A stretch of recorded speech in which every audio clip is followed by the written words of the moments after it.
The iron hissed against Coralie's shoulder blade, her screams echoing through the stone courthouse as the letter T burned into her flesh. Sheriff Darius Kane watched from the doorway, his jaw clenched as the crowd cheered for justice served. Something twisted in his gut, not satisfaction, but revulsion.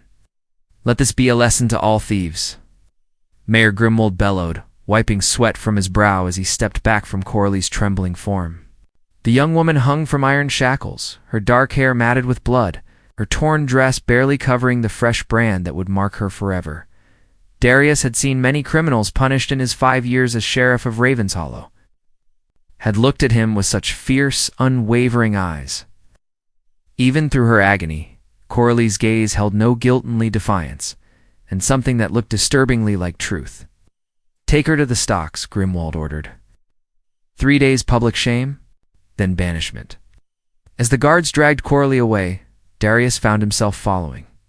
The evidence against her had been overwhelming, the stolen jewelry found in her modest room above the bakery. The eyewitness account from merchant Aldrich Voss claiming he'd seen her fleeing his shop, yet something nagged at him, a detail that didn't fit the jewelry. When he'd examined it in evidence, the pieces had been pristine. Not a speck of dust, despite supposedly sitting in Voss's display case for months. In Coralie's hands, they were soft, unmarked by the rough calluses that came from a life of petty theft. That evening, Darius found himself at the stocks where Coralie endured her public humiliation. Rotten vegetables stained her clothes, and children threw pebbles while their parents laughed. But her eyes, those incredible amber eyes, never wavered from his face whenever he passed. "You don't believe I did it?" she whispered when he brought her water after the crowd dispersed. Evidence was planted. Her voice was hoarse but steady. "I've never stolen anything in my life, Sheriff Kane. But someone wants me gone from this town, and they've succeeded." Darius knelt beside the stocks, studying her face in the moonlight. A bruise darkened her cheek, and dried blood crusted her split lip, yet she remained beautiful in a way that made his chest ache. "Why would someone frame you?" "So I saw something I shouldn't have." Coralie's eyes flicked toward the mayor's mansion on the hill. 3 nights ago, I was delivering bread to Mrs. Holloway when I heard voices in the alley behind Voss's shop. I saw Mayor Grimwald taking gold from a stranger, more gold than this town sees in a year. The pieces clicked into place. Grimwald's sudden wealth, his new carriage, the expensive renovations to his home.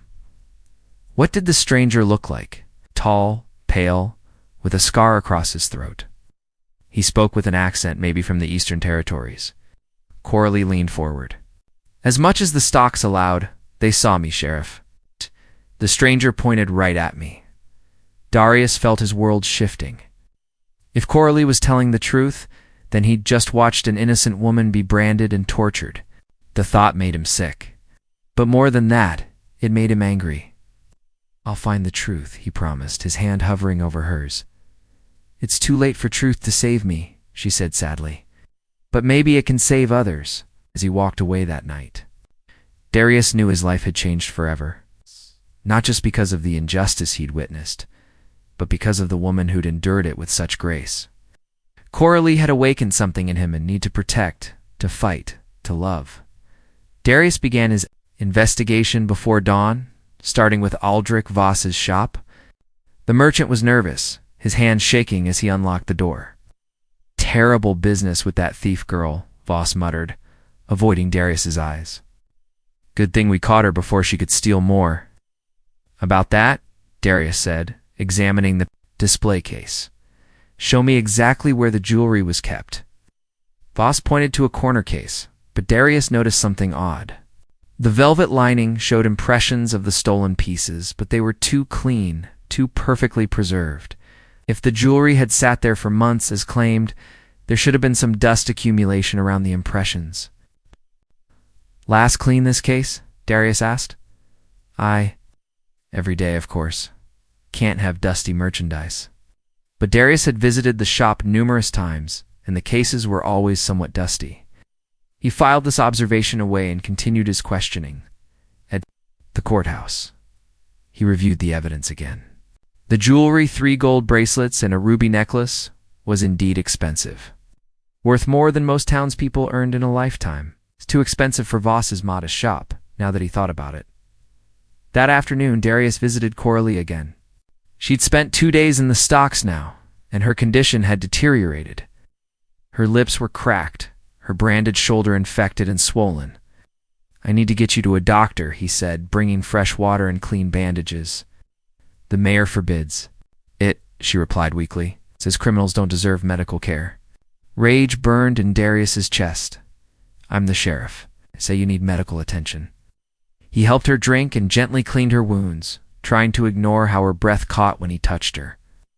The intimacy of caring for her felt both wrong and perfectly right. "Tell me more about what you saw," he said softly. Coralie closed her eyes, remembering. The stranger gave Grimwald a leather pouch. It clinked with coins. In return, Grimwald handed him something small. I couldn't see what. They spoke of a shipment coming through town, something about clearing the route. What kind of shipment? Don't know. But the stranger seemed very interested in our town's security. He asked about patrol schedules, guard rotations. Eyes opened, meeting his. "Sheriff, I think Mayor Grimwald is working with criminals." That evening, Darius confronted his deputy, Marcus Thorne, a young man he trusted implicitly. "Mark, I need to ask you something in confidence. Have you noticed anything strange about the mayor lately?" Marcus shifted uncomfortably. "Strange? How? New money? Suspicious meetings? Anything out of the ordinary?" "Well." Marcus looked around nervously. "He did offer me 50 gold pieces to adjust the patrol schedule last week. Said he wanted to optimize our efficiency, but it seemed odd. The new routes leave the main road unguarded for hours each night." Darius's blood ran cold. "A clear route for smugglers, or worse? Did you change the schedule?" I was going to ask. "You first, but then the theft happened, and I forgot." Marcus studied Darius's face. "Sheriff, you don't think the girl is really innocent, do you?" Before Darius could answer, a commotion erupted outside. Through the window, they saw Mayor Grimwald. Approaching with several armed men Darius didn't recognize. "Sheriff Kane," Grimwald called. "We need to talk. Now." Darius stepped outside, his hand instinctively moving to his gun. "What can I do for you, Mayor? These gentlemen have some concerns about the security of our little town?" Grimwald gestured. "To the strangers, they represent certain business interests that require ... discretion." The tallest stranger stepped forward, and Darius's heart stopped. A pale man with a distinctive scar across his throat, exactly as Coralie had described. "Sheriff," the scarred man said in an accented voice, "we understand there was a criminal captured recently. A young woman who might have seen things she shouldn't have. The threat was clear." Darius realized that Coralie wasn't just innocent.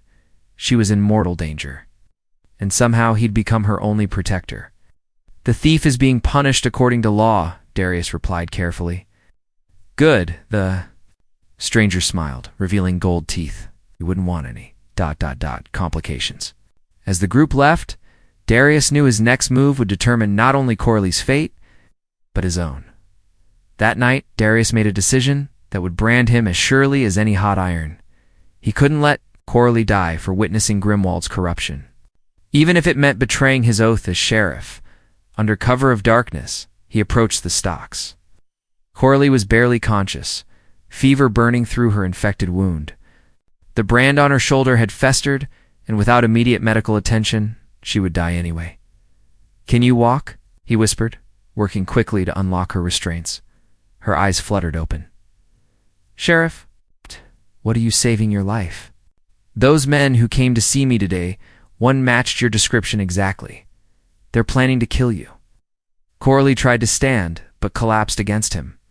Her skin burned with fever, and she was lighter than she should be after days without proper food. Darius lifted her in his arms, marveling at how perfectly she fit against his chest. "My cabin is 2 miles north," he said. "Doc Hartwell will meet us there." "You'll be branded a traitor for this," Coralie murmured against his neck. "Then we'll be outcasts together." The journey through the woods was treacherous. Coralie drifted in and out of consciousness, and twice Darius thought he heard pursuing footsteps. But they reached his remote cabin safely, where Doc Hartwell waited with medical supplies. "Sweet mercy," the elderly doctor breathed when he saw Coralie's condition. "Who did this to her?" "Justice," Darius said bitterly. or what passes for it in Raven's Hollow these days. For 3 days, Darius nursed Coralie back to health, while Doc Hartwell treated her wounds. Infections slowly receded, though the brand would scar permanently. During her recovery, they talked for hours about her life as a baker's assistant, her dreams of opening her own shop, the parents she'd lost to plague 2 years prior. "Why are you helping me?" she asked on the 3rd night, when her fever finally broke. Darius was changing the dressing on her shoulder, his touch gentle despite his large hands. "Because you're innocent. Because what happened to you was wrong." "It's not the only reason." Her amber eyes searched his face. He met her gaze, no longer hiding what he felt. "No, it's not." The admission hung between them, charged with possibility and danger. Coralie reached up, her fingers tracing the line of his jaw. "I've dreamed of you," she whispered. "Even through the pain and fever, I dreamed of your hands healing me instead of hurting me." When Darius kissed her, it was with all the tenderness he'd been forced to withhold as sheriff. Coralie responded with surprising passion, her arms pulling him closer despite her injuries. "We can't," he said against her lips. "You're still recovering, and I've already compromised myself enough." "You've saved me," she corrected. "In every way a person can be saved." Their lovemaking that night was gentle and desperate, 2 outcasts finding solace in each other. Darius worshipped every inch of her skin that wasn't wounded, and Coralie gave herself to him with complete trust. When he moved inside her, she whispered his name like a prayer. But morning brought harsh reality. Marcus arrived at dawn, his face grim. "Sheriff, they know she's gone. Mayor Grimwald has put a bounty on both your heads, 500 gold pieces for your capture, dead or alive." "How long do we have?" Darius asked, already reaching for his weapons. "Maybe an hour before the search parties reach this area." Marcus hesitated. "There's more. I found out what Grimwald is really involved in. Those strangers aren't just smugglers, they're slave traders. They move through here monthly, taking people from remote farms and settlements." Coralie gasped from the bed. "That's why they wanted me dead." "If word got out about the mayor's involvement, the whole operation would collapse," Darius finished. "Many people as he helped them take, at least a dozen in the past year. Families that mysteriously moved away without warning." Marcus's face was pale. "Sheriff, we have to stop them." Darius looked at Coralie, then at his badge lying on the table. His duty as a lawman warred with his love for the woman they'd branded a criminal. "There's a caravan expected tonight," Marcus continued. "Grimwald cleared the main road, just like before. If we could intercept them. ... We." Darius raised an eyebrow. "I'm not letting you face this alone. Neither are some of the other deputies there." Starting to ask questions about all the disappearances, Coralie struggled to sit up. "Take me with you." "Absolutely not. You're barely healed. Those people they've taken, they deserve justice too. And I'm the only witness to Grimwald's deals." Eyes blazed with determination.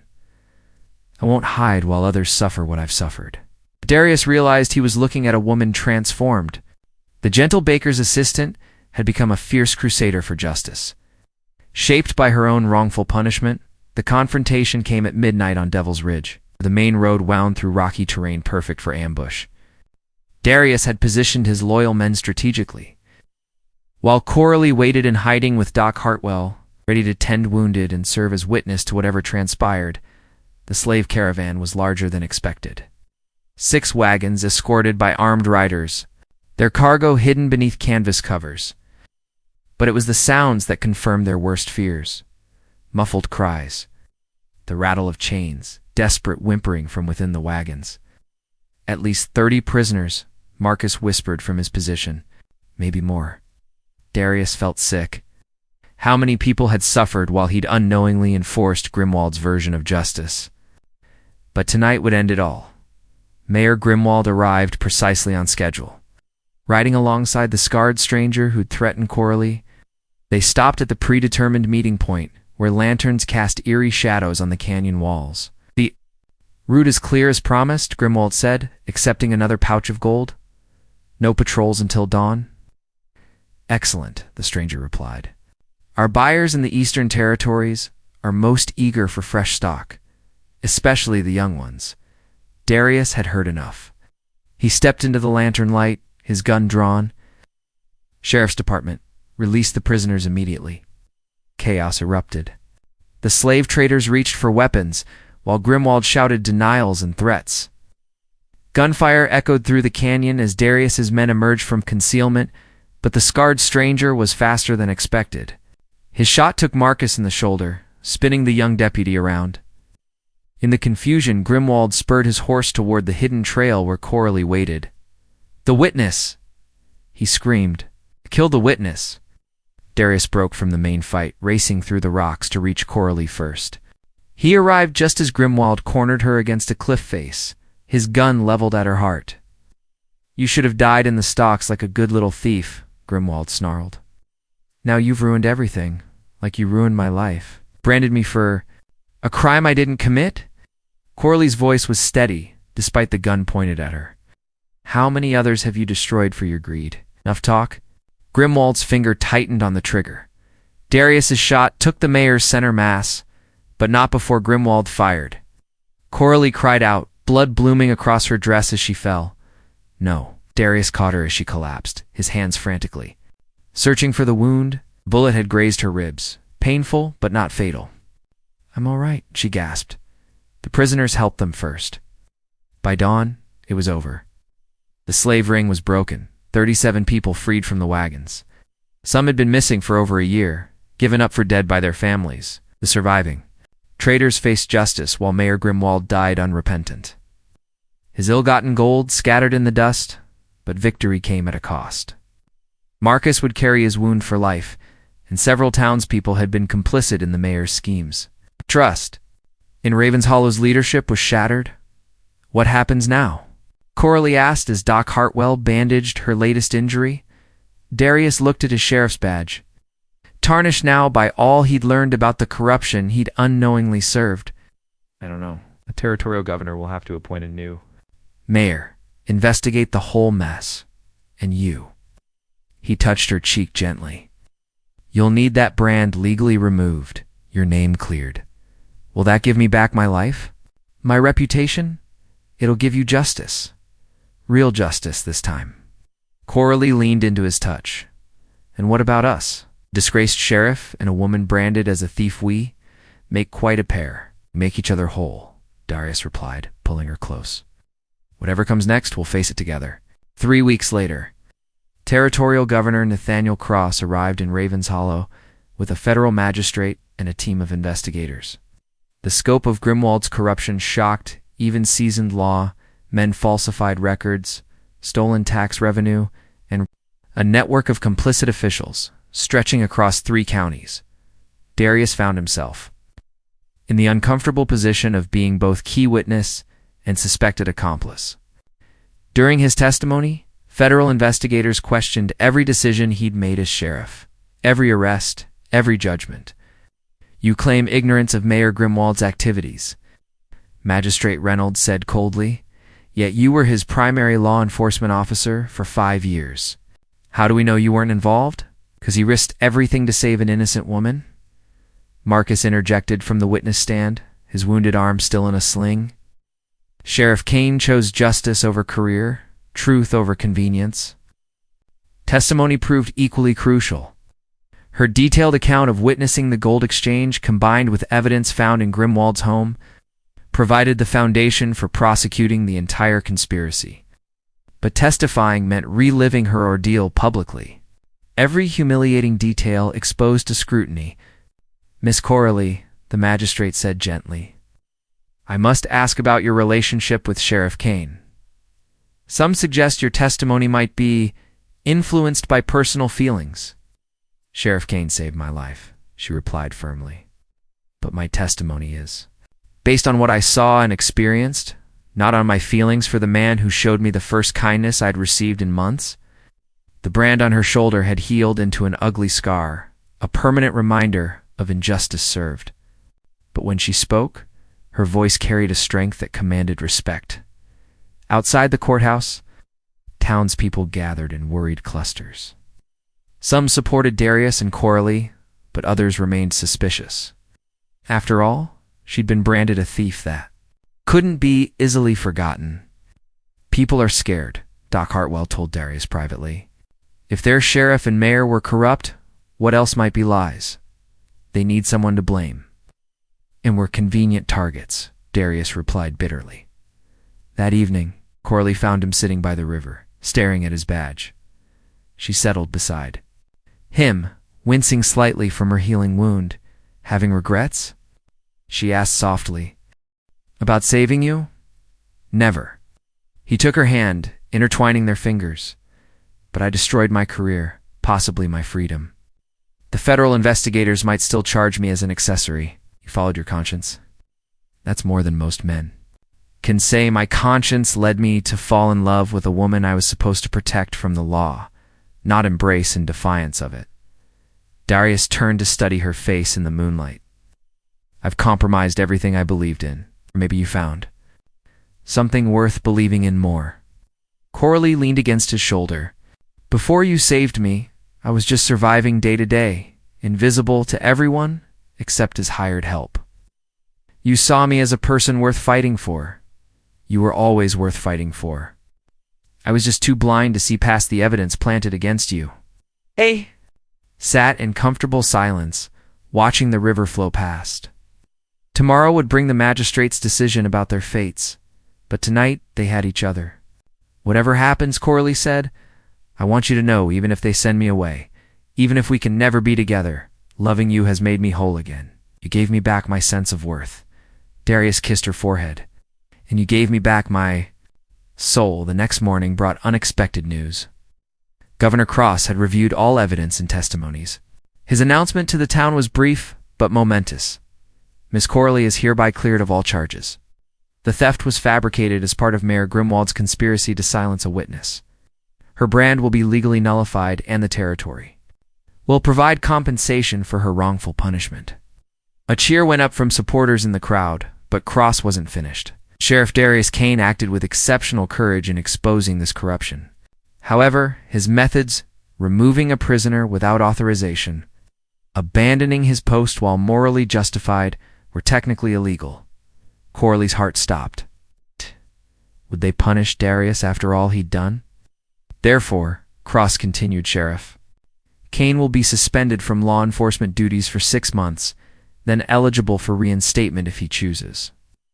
In the meantime, Deputy Marcus Thorne will serve as acting sheriff. 6 months. Out of imprisonment, not permanent disgrace, but a chance to start over. Darius felt a weight lift from his shoulders he hadn't realized he'd been carrying, but the town's reaction was mixed. Some called for harsher punishment, others for complete vindication. Ravens Hollow remained divided, healing from wounds that ran deeper than anyone had imagined. The compensatory payment from the territorial government was generous enough for Coralie to buy a small plot of land on the outskirts of town and build the bakery she'd always dreamed of. But starting over proved harder than either she or Darius had anticipated. Many townspeople still viewed her with suspicion. The brand might be legally nullified, but whispers followed her everywhere. Once a thief, always a thief, some muttered. Others questioned her relationship with Darius, seeing scandal where there should have been justice. Maybe we should leave, Darius suggested one evening as they worked together finishing her bakery. Start fresh somewhere no one knows our history. Coralie paused in kneading dough, flour dusting her hands. Running away won't change what happened. To us, and there are people here who need to see that redemption is possible, was right, though it cost them both dearly. Business was slow at first. Only Doc Hartwell, Marcus, and a few loyal friends dared patronize the thief's bakery. But Coralie's bread was exceptional, and gradually, quality won over prejudice. Darius struggled more with his suspension. Without the authority of his badge, he felt adrift, questioning his identity and purpose. He helped Coralie with her business, but part of him yearned for the clear purpose law enforcement had provided. Keep thinking about all those families. The slave traders destroyed, he told her one night. All the people we couldn't save because I was blind to what was happening. You can't carry the weight of every injustice in the world, Coralie replied, stroking his hair as they lay together in her small apartment above the bakery. You saved who you could when you could. It doesn't feel like enough. Then do more. But don't destroy yourself with guilt over what you couldn't prevent. Their relationship deepened during those months of rebuilding. Away from the crisis that had brought them together, they discovered genuine compatibility. Darius admired Coralie's resilience and business acumen, while she appreciated his protective nature and unwavering sense of justice. But they weren't the only ones healing. Marcus had grown into his role as acting sheriff, earning respect through fair enforcement and genuine care for the community. The town slowly regained confidence in its leadership. One significant change was the formation of a citizens' committee to oversee law enforcement, ensuring no future sheriff could operate without transparency. Coralie was asked to serve on this committee, a recognition that her ordeal had taught her valuable lessons about justice and its failures. "Will you accept?" Darius asked when she received the invitation. "Only if you think it's right. Some people still see me as your ... companion. They might view anything I do as influenced by that relationship." "Let them," Darius said firmly. "You've earned the right to help shape this town's future. Your experience gives you perspective no one else has."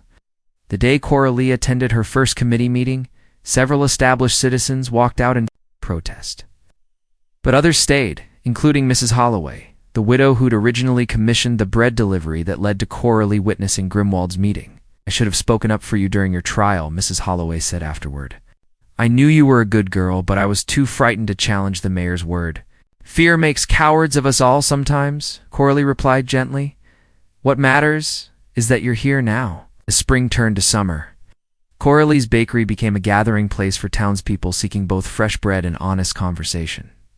Listened to concerns, offered advice, and slowly rebuilt the community trust that Grimwald's corruption had shattered. Darius found his own path to redemption through volunteer work with the federal investigators, helping them track down other corruption cases in neighboring territories. His knowledge of local law enforcement proved invaluable, and he discovered a talent for investigation that went beyond simple peacekeeping. "They've offered me a position," he told Coralie one evening. "Federal marshal specializing in corruption cases. Good pay, important work, but," he hesitated, "a lot of travel. I'd be gone for weeks at a time." Coralie felt her heart sink but forced a smile. "It sounds perfect for you. A chance to fight the kind of corruption that destroyed so many lives here. I haven't said yes yet." "Why not?" Darius pulled her close. "Because my life is here now. With you." The decision came to a head when Governor Cross personally visited Ravens Hollow to assess the town's recovery. He met privately with both Darius and Coralie, his manner formal but respectful. "Miss Coralie," he began, "your service on the Citizens Committee has been exemplary. Your suggestions for law enforcement transparency are being adopted territory-wide. I'd like to offer you a position as liaison between communities and territorial government, helping other towns prevent the kind of corruption that flourished here." Coralie was stunned. From branded criminal to territorial official in less than a year, it seemed impossible. And Sheriff Kane, Cross continued, "The federal marshal position remains open. Your suspension ends next week, but I believe your talents would be better served in this broader role." After the governor left, Darius and Coralie walked along the river where they'd shared so many conversations. "Two job offers that could change our lives," Coralie mused. "Both requiring travel, both important work, both keeping us apart for months at a time," Darius added grimly. They'd reached the spot where he'd first confessed his feelings, where they'd planned their fight against Grimwald's conspiracy. The place held memories of their darkest and most hopeful moments. "I have a different idea," Coralie said suddenly. "What if we combined our skills? A husband and wife team fighting corruption and helping communities heal from injustice." Darius stopped walking. "Husband and wife." Coralie blushed but met his eyes steadily. "I'm proposing to you, Darius Kane, not very conventional for a woman. But then again, nothing about us has been conventional." Coralie ... double quotes. He cupped her face in his hands. "Are you sure? The scandal of our relationship, your reputation you've worked so hard to rebuild, my reputation is built on truth now, not lies. And what we have, it's worth more than conventional respectability." She covered his hands with hers. "You saved me from injustice, but more than that, You taught me to save myself. I want to spend my life doing the same for others." Darius kissed her then, long and deep, pouring all his love and gratitude into the embrace, and they broke apart. Both were breathless. "Yes," he whispered, "to everything. Partnership, fighting corruption together, yes." The wedding took place 2 months later in Coralie's bakery, surrounded by the friends who'd supported them through their ordeal. Doc Hartwell officiated, Marcus served as best man, and Mrs. Holloway stood as Coralie's matron of honor. The ceremony was simple but meaningful, with vows that spoke of partnership in justice as much as love. When Darius slipped the ring onto Coralie's finger, he whispered, "No more brands of shame only, this mark of our love, and no more hiding." From Truth, she replied, "Only standing together in the light." Their first case as partners came within weeks of mining town, where workers were disappearing and the local sheriff claimed they were deserters. The pattern was familiar, but this time they were prepared. Coralie's ability to gain the trust of frightened witnesses, combined with Darius's investigative skills, proved devastatingly effective. They uncovered another slave trading operation, this one involving forced labor in illegal mines.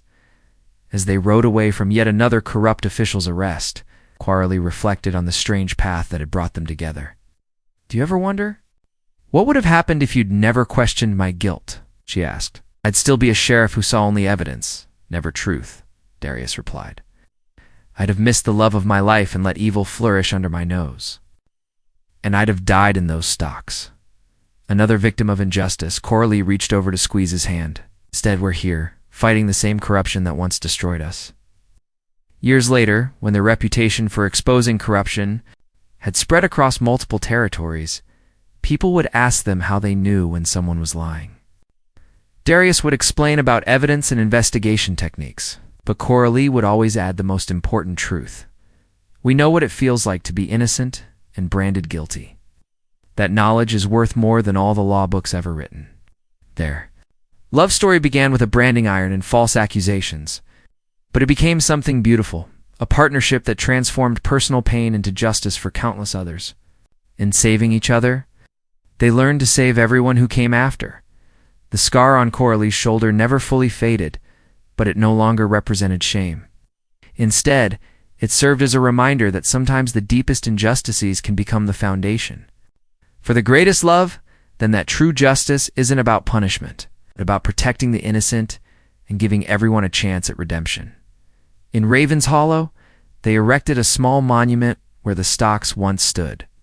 The inscription read, simply, "In memory of justice delayed, in hope of justice served, truth will always find its voice." And in their hearts, Darius and Coralie carried the knowledge that love could triumph over any brand, any lie, any attempt to destroy what was real and good. Between two people willing to fight for each other and for what was right, their wild love story had begun with her branded as a thief, but it ended with both of them wearing the only brand that mattered, the invisible mark of two souls bound together in love, justice, and unshakable truth.